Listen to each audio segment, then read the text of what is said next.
real cute. Cute don't last long around here.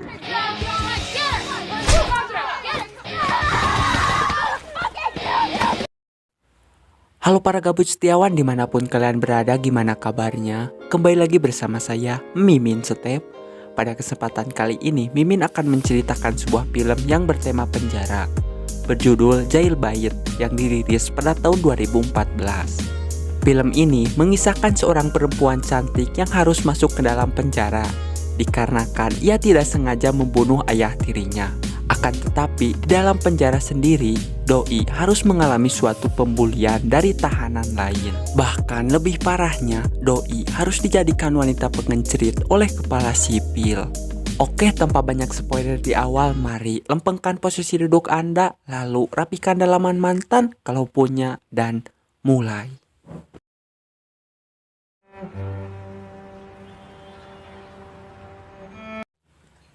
Kisah diawali oleh seorang gadis cantik yang baik hati dan tidak sombong bernama Ana.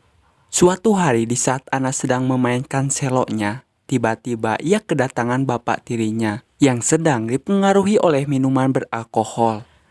Di sana, si bapak mencoba untuk memperkaos anaknya. Namun, Ana yang tidak rela harus diperkaos oleh sang bapak tiri langsung menendang tubuhnya hingga tak sengaja membuat si ayah tiren harus mati.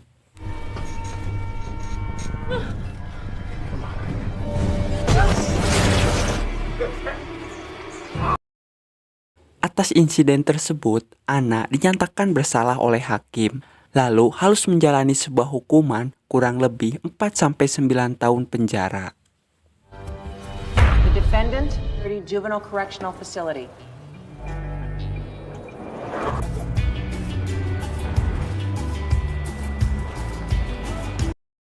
Setelah selesai melewati sesi pemeriksaan, Ana langsung dimasukkan ke dalam selnya. Kemudian mendapatkan seorang teman yang bernama Jenny. Jenny sendiri sosok wanita pendiam dan suka membaca buku. Akan tetapi di balik sifatnya itu, Jenny memiliki kepribadian lain, yaitu ia menyukai sesama jenis. Terbukti saat pagi menjelang, Jenny yang tidak mampu menahan hasratnya yang sangat menggebu-gebu, lantas mencolok-colok liang kasirnya sambil melihat wajah Ana. Dan hal itu membuat dirinya merasakan suatu kenikmatan yang tiada duanya.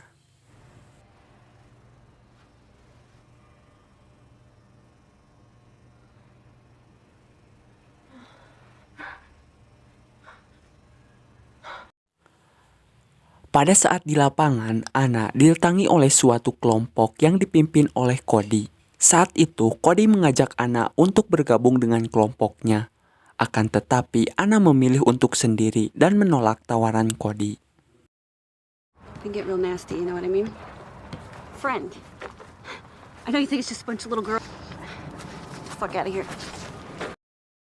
Atas penolakan tersebut, Ana harus menjadi bulan-bulanan Cody dan teman-temannya.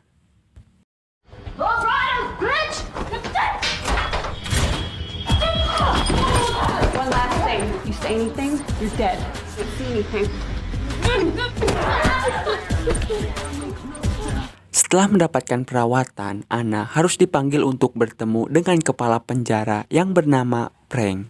Di sana, Frank menawarkan sebuah perlindungan agar Ana tidak mendapat gangguan dari tahanan lain dengan syarat harus melakukan pengenceritan dengan dirinya. Ana yang tidak sudi lantas menolak tawaran Frank, kemudian pergi dari ruangan tersebut. But I have the power to protect you. If you help me, Anna, I'll help you. Just take care of me. Good luck out there.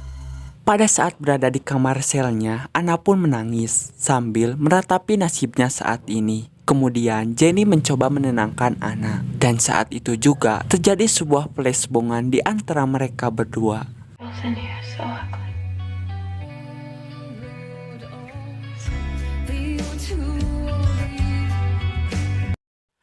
Singkat cerita, pagi pun tiba. Kali ini Ana harus menerima gangguan dari kelompok mbak-mbak maghrib.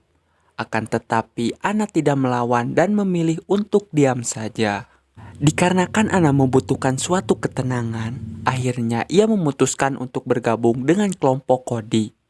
Di sana Cody akan menerima Ana dengan syarat harus memukul balik kelompok mbak-mbak maghrib.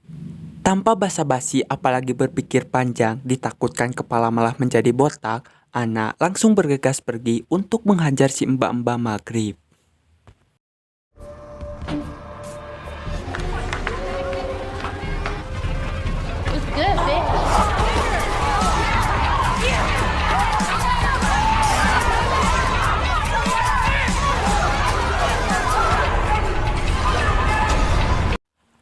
Setelah kejadian itu, Ana pun harus kembali dipanggil oleh Frank. Di sana, Frank tidak akan menghukum Ana atas apa yang telah terjadi, dengan syarat harus menjilat adik kecilnya. Doi yang tidak ada lagi pilihan, memutuskan untuk menuruti kemauan Frank.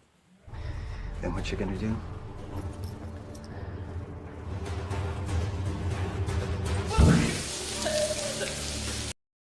Atas keberanian Ana yang telah menghajar Mbak Maghrib, akhirnya ia resmi bergabung dengan kelompok Cody. Di sana, Cody mengajarkan Ana cara memakai narkoboy, hingga membuat dirinya sangat ngeplay. Setelah itu, Cody dan Ana pun melakukan flashbongan yang sangat mengklimakan.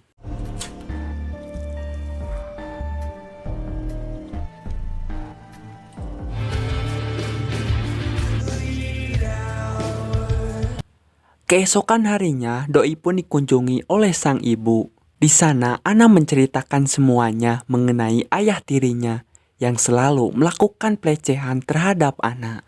Namun, si ibu yang sangat lope-lope kepada suaminya, ia malah tidak percaya atas keterangan sang anak. You call that a good man?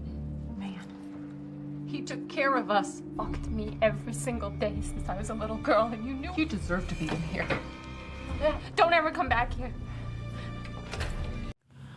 Singkat cerita, saat Ana sedang ngoyan bersama Cody, tiba-tiba ia didatangi oleh kelompok mbak-mbak maghrib yang secara ujuk-ujuk langsung menyerang mereka.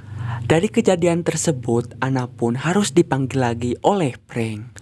Di sana, Frank tidak akan memberikan hukuman kepada Ana, dengan syarat Ana harus mau melakukan pengenceritan dengan dirinya. Sebelum terjadi sesi adu mekanik, Frank memberikan Doi narkoboy, hingga membuat Ana sangat ngeplay begitu parah. I know that stuff. You like it. See? Are you shooting up? You just slowly turn around. You gotta be safe nowadays, you know? This is gonna be fun. Damn! Here we go. Beberapa bulan kemudian, Ana yang sudah kecanduan terhadap narkoboy membuat emosinya susah untuk dikendalikan. Hingga Cody yang mulai risih atas sikap Ana mengeluarkannya dari kelompok. Pada suatu hari, Ana yang sudah tidak tahan dengan kondisi penjara saat ini mencoba untuk bundir. Namun usahanya gagal, hingga Ana pun harus ditempatkan bersama orang-orang yang mengalami gangguan jiwa. One way or another. This is just...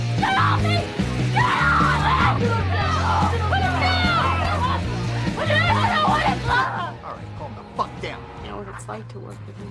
Care anymore.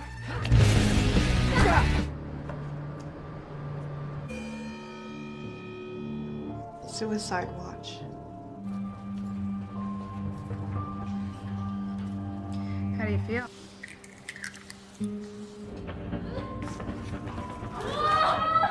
Beberapa hari kemudian, sang ibu pun kembali menjenguk Ana.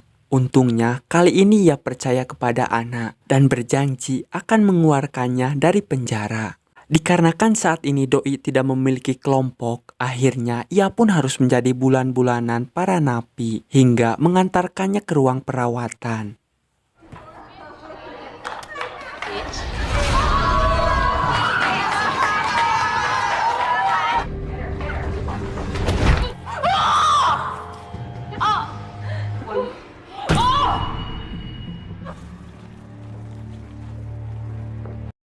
Atas apa yang telah terjadi kepada Doi, seketika dirinya mendapat sebuah simpati dari seorang perawat yang bernama Aan.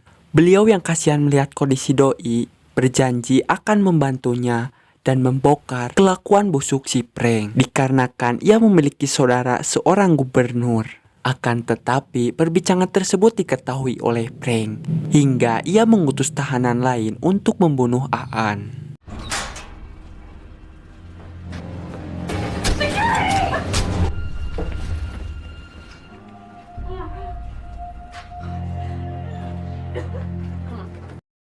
Suatu hari di dalam penjara diadakanlah sebuah pementasan. Anna yang sangat ahli dalam bermain selo membuat para napi lain sangat terpukau. Lalu setelah acara selesai, ia didatangi oleh Frank. Pada saat itu, Frank pun memberikan sebuah tawaran kepada Anna, yang mana ia akan memberikan suatu kebebasan asalkan Doi mau melakukan pengenceritan lagi. Dikarenakan ia ingin cepat-cepat keluar dari penjara, mau tidak mau menerima tawaran si Frank. I've scheduled a parole hearing. All of it. Beberapa hari kemudian, ia pun mendapatkan surat soal jadwal sidang bebas bersyaratnya. Di sana, Jenny memberitahu Anna agar jangan terlalu percaya terhadap Frank. Kemudian, Anna menemui Cody untuk meminta bantuan agar Cody mau meminjamkan HP-nya kepada Anna untuk membongkar kelakuan busuk Frank. I'm totally fine with you.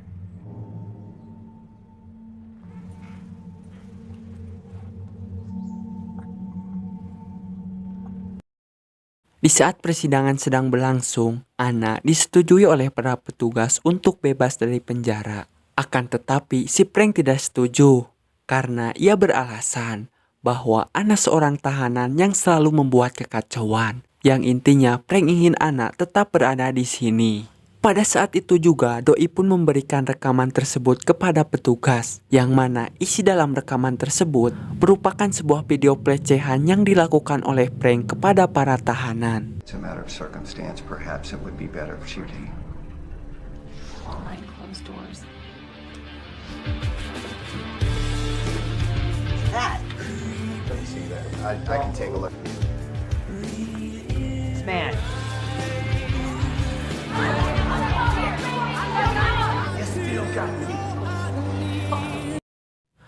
Anna yang secara tidak langsung telah membongkar kebusukan yang berada di penjara ini, akhirnya para petugas sangat berterima kasih, lalu memberikan kebebasan kepada Anna.